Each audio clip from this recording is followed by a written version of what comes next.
Kami siap untuk mendengarkan firman Tuhan hari ini. Haleluya. Amin.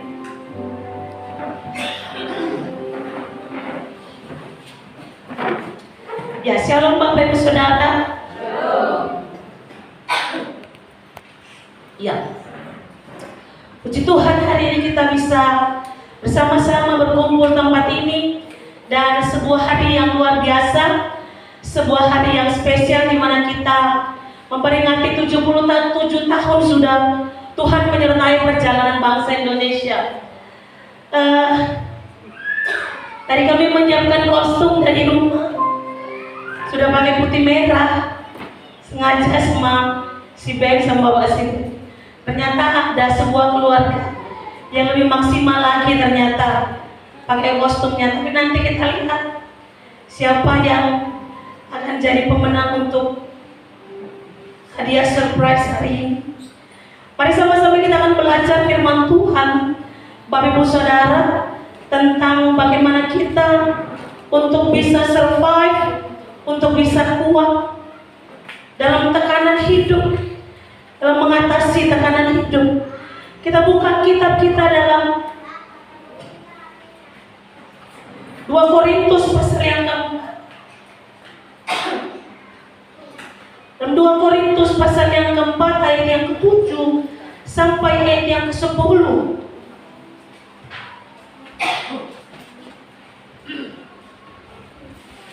Bisa salah seorang bantu saya untuk baca dalam 2 Korintus pasal yang keempat ayat yang ke-7 sampai ayat yang ke-10.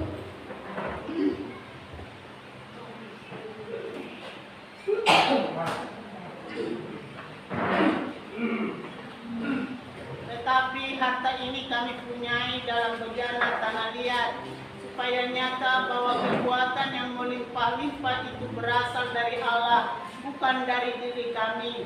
Dalam segala hal kami ditindas, namun tidak terjepit. Kami habis akal, namun tidak putus asa. Kami dianiaya, namun tidak ditinggalkan sendirian. Kami dihempaskan, namun tidak binasa. Kami senantiasa membawa kematian Yesus di dalam tubuh kami, supaya kehidupan Yesus juga menjadi nyata di dalam tubuh kami. Iya, amin. Terima kasih Bapak Ibu Saudara.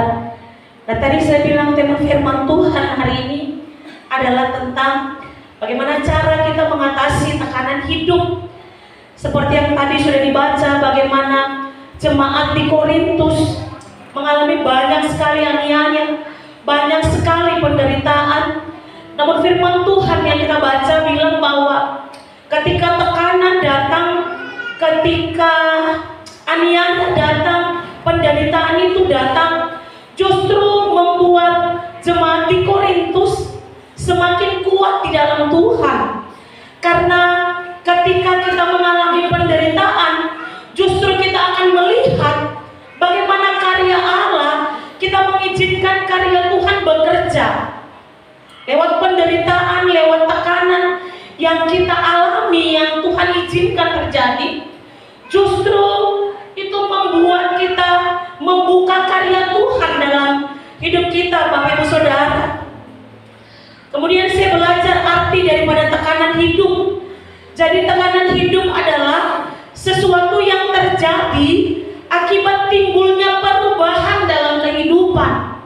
Sekali lagi, tekanan hidup artinya sesuatu yang terjadi akibat timbulnya perubahan dalam kehidupan. Jadi semakin besar perubahan itu, maka semakin besar juga tekanan hidup. Semakin besar Tuhan percayakan kepada kita berkat Tuhan sebenarnya juga, semakin banyak tekanan hidup yang akan terjadi dalam diri kita. Semakin besar perubahan hidup yang terjadi, maka semakin besar pula tantangan yang terjadi dalam hidup kita, Bapak Ibu Saudara. Nah, saya tuliskan ada beberapa tekanan hidup yang sering kita alami. Yang pertama adalah merasa membebani orang lain. Kadang-kadang kita merasa hidup kita membebani orang lain. Kemudian ada kita merasa tidak berguna dalam hidup, merasa tidak ada artinya dalam hidup. Kemudian kita merasa khawatir akan hidup, kita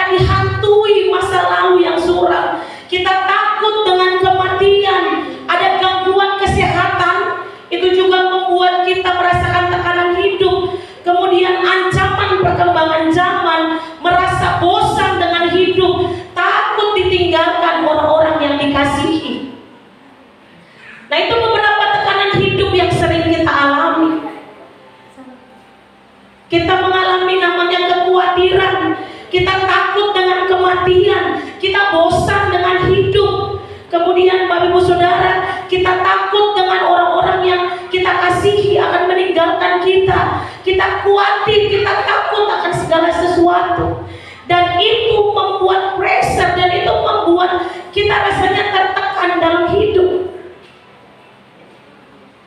Dan penyebab tekanan hidup itu, Bapak Ibu Saudara, seperti yang tadi saya bilang, bahwa perubahan dalam hidup sehari-hari.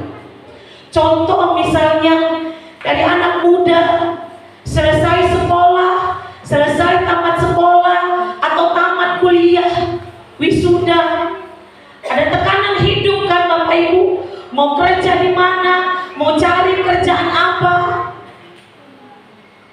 Bukankah itu sesuatu yang mengkhawatirkan?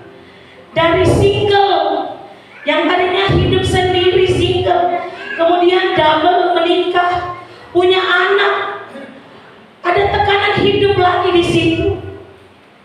Kemudian orang-orang yang sudah lansia, tekanan hidupnya apa? Ketika sudah pensiun, takut penyakit akan datang silih berganti, mulai banyak untuk mengkonsumsi obat. Tekanan-tekanan hidup seperti itu membuat kita, Bapak Saudara, kadang mengalami ketakutan, mengalami pikiran yang tidak bisa lagi kondusif untuk bekerja. Kemudian penyebab tekanan hidup lainnya adalah berbagai karakter orang yang kita jumpai. Setiap orang punya karakter yang khas. Ada yang menyenangkan memang, tapi ada juga yang tidak menyenangkan. Demikian dengan hidup kita. Kita ada sisi menyenangkan, tapi ada juga sikap kita yang tidak menyenangkan. Nah, kadang-kadang karakter orang membuat tekanan dalam diri kita karena kita tidak bisa menguasai keadaan itu, tidak bisa memahami sikap hidup masing-masing orang.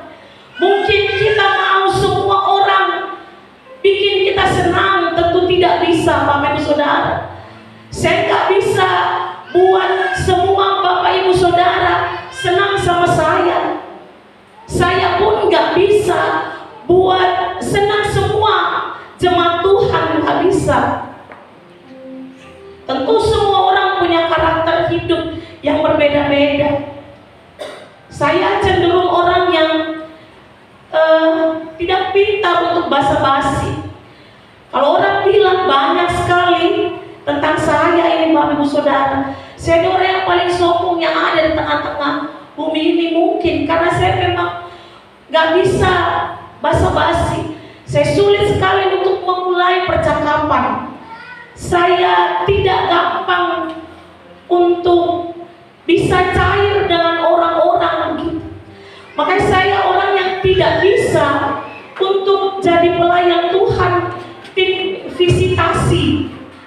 Saya nggak bisa jadi kelompok atau grup pelayan-pelayan Tuhan di mana bisa pergi ke jemaat-jemaat itu, saya nggak bisa. Karena memang begitulah mungkin karakternya dan karakter masing-masing orang lainnya. Penyebab tekanan hidup lainnya, ada orang yang putus asa, ada yang merasakan rasa bersalah, bahkan sampai merasa tidak layak di hadapan Tuhan. Dan semua tekanan-tekanan hidup dari depan, dari samping kiri, dari samping kanan, dari depan, itu membuat kadang-kadang banyak manusia sungguh-sungguh tertekan dari keluarga, dari masa lalu yang belum beres, dari karakter orang yang kadang-kadang kok dia gini ya, padahal kita tahu mungkin dia seorang hamba Tuhan yang hebat, seorang pelayan Tuhan, tapi kok dia gitu ya. Kita merasa tertekan, kita merasa sakit hati. Nah, Bapak Ibu Saudara, kita mau belajar dari salah seorang perempuan di Alkitab yang bernama, Bapak Ibu Saudara, dari Kejadian pasal yang ke-29.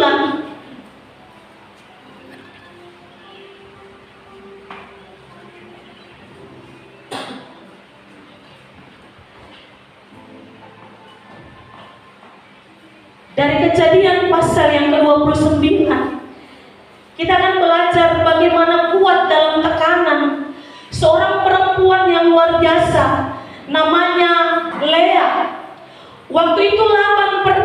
Yakub pergi ke rumah Laban. Dia bilang, biarlah aku di sini tinggal. Aku kerja samamu 7 tahun.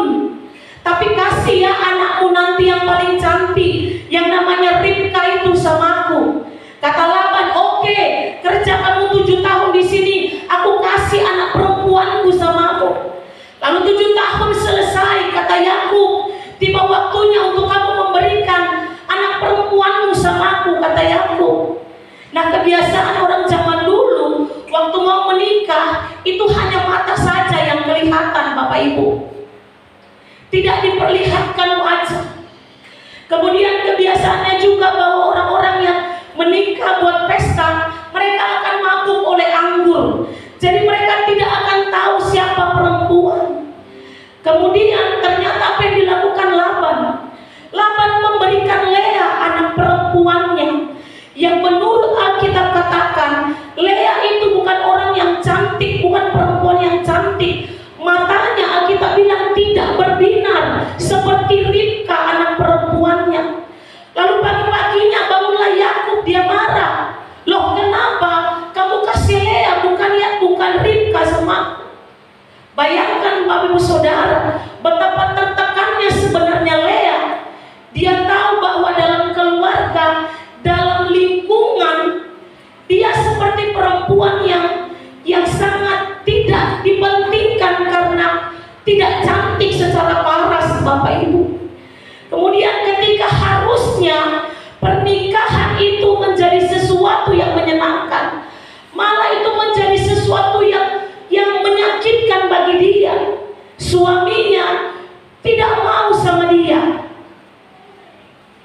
Saya mau ganti, kata Yakub. Kemudian kalau Bapak Saudara baca, saya akan 7 tahun lagi kerja di sini. Tapi saya nggak mau Lea. 7 hari setelah saya menikah dengan Lea, Lea itu dikembalikan sama bapaknya.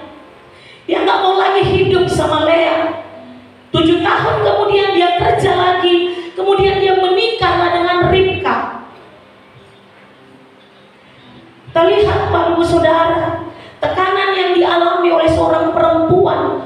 Mungkin kalau kita ambil suasana dulu, waktu Yakub hidup atau dinikahkan dengan Lea, mungkin waktu pagi-pagi dia akan marah sama Laban.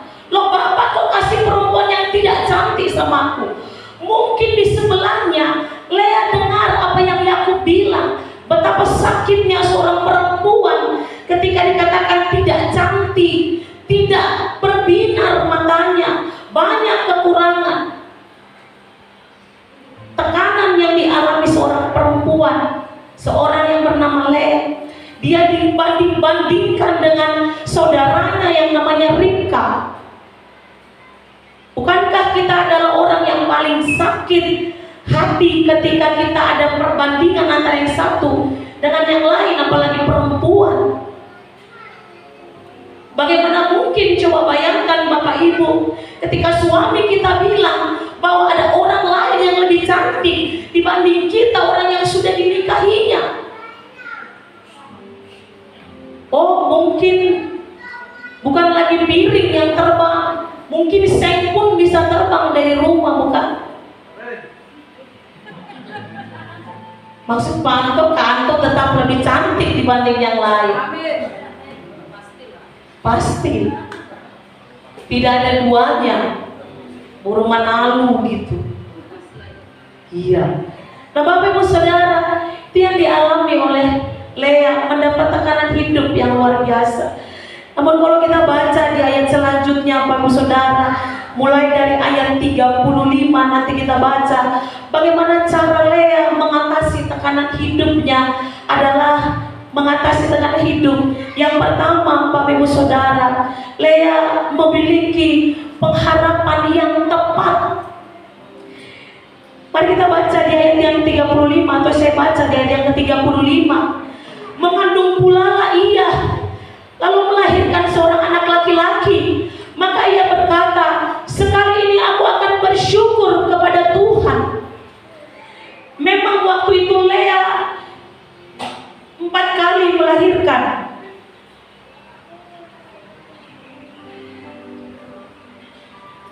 Sebelum-sebelumnya Bapak Saudara,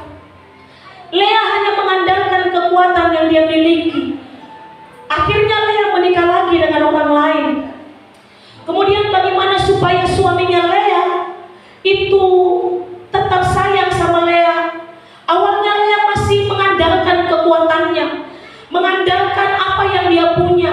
Dia pikir ketika dia melahirkan anak yang pertama yang diberi nama Ruben, sampai anak yang kedua, sampai anak yang ketiga, ternyata apa yang terjadi?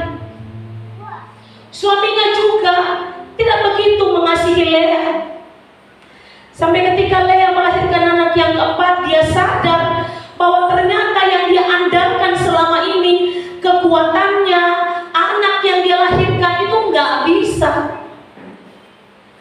Kita taruh pengharapan kita kepada kekuatan kita, kepada uang, kepada orang yang kaya, ternyata nggak bisa. Semua orang punya batas, punya limit. Lea pun merasakan hal yang sama. Ternyata kekuatan yang dia miliki ada limitnya, ada batasnya. Kemudian ketika dia melahirkan anak yang keempat, kemudian Lea bilang bahwa sekali ini aku akan bersyukur kepada Tuhan. Dia tidak lagi mengandalkan kekuatannya, dia tidak lagi mengandalkan anaknya untuk supaya suaminya mengasihinya, tapi Lea menaruh pengharapan yang tepat, yaitu di dalam Tuhan. Ternyata kekuatan manusia ada limitnya, Bapak Ibu, ada batasnya, sangat terbatas. 17 Agustus kemarin untuk pertama kali saya lihat dengan dekat orang yang lomba panjat pinang. Sebelum-sebelumnya saya ini orang yang jarang keluar, saya ini orang rumah gitu, di rumah aja ternyata. Kadang pun kalau lewat 17-an dari jauh. Kemudian saya lihat kemarin orang 17-an panjat pinang, Bapak Ibu, Saudara. Ada 7 orang hanya untuk memperebutkan, sebenarnya tidak begitu seberapa dibanding dengan sakitnya yang mereka alami. Itu orang yang di bawah, yang basicnya gitu, sama orang yang kedua, itu ternyata badannya sampai bengkok-bengkok. Bagaimana orang ketiga, 4, 5, 6 naik ke atas, sampai bengkok-bengkok badannya. Saya lihat, saya sampai gini, ya ampun, kasihannya yang didapat nggak seberapa, tapi sakitnya itu mungkin nggak tahu, ada yang terkilir kali itu bahunya mereka itu, untuk mendapatkan sesuatu yang mungkin uang kusuknya aja kurang, Bapak Ibu. Iya benar, luar biasa. Kalau cerita masih untung kemarin di Kampung Tomuan kita memapain itu yang benderanya 20 juta hadiahnya. Tapi sayangnya karena tinggi kali 8 meter, nggak ada yang dapat bagian bendera. Sampai itu Bapak Paima pun ikut. Sakit kan itu, capek ya. Luar biasa hanya untuk memperebutkan, mendapatkan sesuatu, Bapak Ibu Saudara. Ternyata bahwa kekuatan manusia ini terbatas.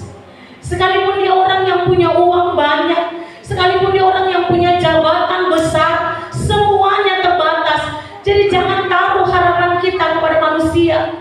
Apa kabar dengan dia nggak punya, tapi pada akhirnya Tuhan hantam dia, bukan selesai semua apa yang dia punya. Ini direcord ya. Nanti kita bicara itu, tahu kenapa gitu kan? Soalnya sekarang agak berhati-hati begitu. Gak bisa, Bapak Ibu. Apa yang kita taruhkan kepada orang yang punya jabatan, punya uang, ternyata gak bisa. Taruh pengharapan yang tepat di dalam Yesus, Bapak Ibu. Seperti yang apa yang Lea lakukan. Orang perempuan yang mendapat banyak sekali tekanan. Dia bilang, untuk kali ini, hari ini, aku akan bersyukur kepada Tuhan. Kemudian apa yang kedua, Bapak Ibu Saudara, bagaimana cara mengatasi tekanan hidup adalah memiliki cara berperang yang tepat. Kita baca sekali lagi ayat yang ke-35 lagi. Mengandung pula lah ia, kalau melahirkan seorang anak laki-laki, maka ia berkata, sekali ini aku akan bersyukur kepada Tuhan. Itulah sebabnya ia menamai anak itu Yehuda. Sesudah itu ia tidak melahirkan lagi. Memiliki cara berperang yang tepat. Bagaimana cara berperang yang tepat yang dilakukan Lea ketika dia mendapat banyak tekanan hidup adalah dengan berdoa kepada Tuhan, memuji Tuhan. Tidak ada yang lain, Bapak Ibu Saudara. Ketika ada orang yang menyakiti kita, kita nggak boleh balas lagi dan melakukan kejahatan. kejahatan. Ada orang yang tidak baik kepada kita, kita nggak boleh balas dengan hal yang tidak baik.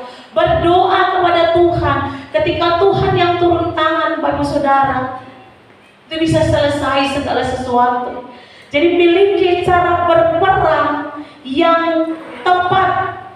Kalau tadi memiliki pengharapan yang tepat di dalam Tuhan, cara berperang yang tepat adalah dengan berdoa. Apalagi Bapak Saudara, ketika tekanan hidup kita alami, bukankah hanya tangan yang melipat, kaki yang berlutut saja yang bisa kita lakukan? Kadang-kadang kita nggak tahu lagi mau bikin apa. Ke sini kita salah, ke kanan kita salah, ke depan, ke belakang salah. Satu-satunya yang tidak salah yaitu hanya ke atas, kepada Tuhan semesta langit dan bumi. Dan apa yang dialami Lea ketika dia melakukan cara berperang yang tepat? Kalau kita baca dalam Matius pasal yang pertama, Bapak Ibu Saudara, mari kita buka dulu Alkitab kita dalam Matius pasal yang pertama, ayat yang pertama. Inilah silsilah Yesus Kristus, anak Daud, anak Abraham. Abraham memperanakan Ishak, Ishak memperanakan Yakub, Yakub memperanakan Yehuda dan saudara-saudaranya. Kemudian kita lompat ke ayat yang ke-16. Yakub memperanakan Yusuf, suami Maria, yang melahirkan Yesus yang disebut Kristus. Lea dipakai Tuhan menjadi generasi, menjadi golongan orang yang melahirkan juru selamat. Dalam sebuah garis keturunan dari Lea lah lahir seorang juru selamat yang namanya Yesus Kristus. Karena kenapa? Karena Lea tahu cara berperang yang tepat ketika dia mengalami tekanan hidup yang luar biasa. Mari perempuan-perempuan, ibu-ibu yang luar biasa di sini, yang sama-sama kita tahu bagaimana banyaknya pressure untuk perempuan. Belum dari mertua, belum dari anak, belum dari suami, belum dari ini ya. Mari bersama-sama memiliki cara berperang yang tepat, yaitu dengan berdoa kepada Tuhan. Sehingga perempuan-perempuan, ibu-ibu WBI di tempat ini akan muncul, akan timbul menjadi sosok pribadi yang kuat. Karena kalau mama-mama kuat, maka satu keluarga itu pun kuat, betul? Kalau mama-mama sakit, apa yang terjadi dengan keluarga? Berantakan semua, sakit semua kan? Kalau bapak-bapak yang sakit, masih jalan keluarga bukan? Masih bisa berjalan keluarga itu. Masih ada yang menyuci, masih ada yang ini, masih bisa jalan. Tapi kalau mama-mama yang sudah sakit, assalamualaikum lah semuanya. Jadi mari Bapak Ibu Saudara, tidak terlepas dari bapak-bapak yang hadir juga di sini, atau keluarga-keluarga kita yang hadir di sini, mari kita miliki pengharapan yang tepat, yaitu kepada Tuhan. Jangan taruh harapanmu kepada manusia, karena akan mengecewakan kamu. Kemudian mari kita miliki cara berperang yang tepat, yaitu hanya dengan berlutut berdoa kepada Tuhan, seperti apa yang Lea lakukan, sehingga akhirnya Lea dipilih Tuhan jadi perempuan golongan keturunan yang melahirkan Yesus Kristus Juru Selamat. Dua hal ini yang mari bersama-sama kita lakukan. Saya percaya bahwa kita akan kuat di dalam tekanan hidup, proses hidup yang Tuhan izinkan terjadi dalam hidup kita. Amin. Untuk kebenaran firman Tuhan, mari kita tutup Alkitab kita. Kita menaikkan ucapan syukur kita. Tuhan, Engkaulah pengharapanku, ku percaya hanya kepadamu.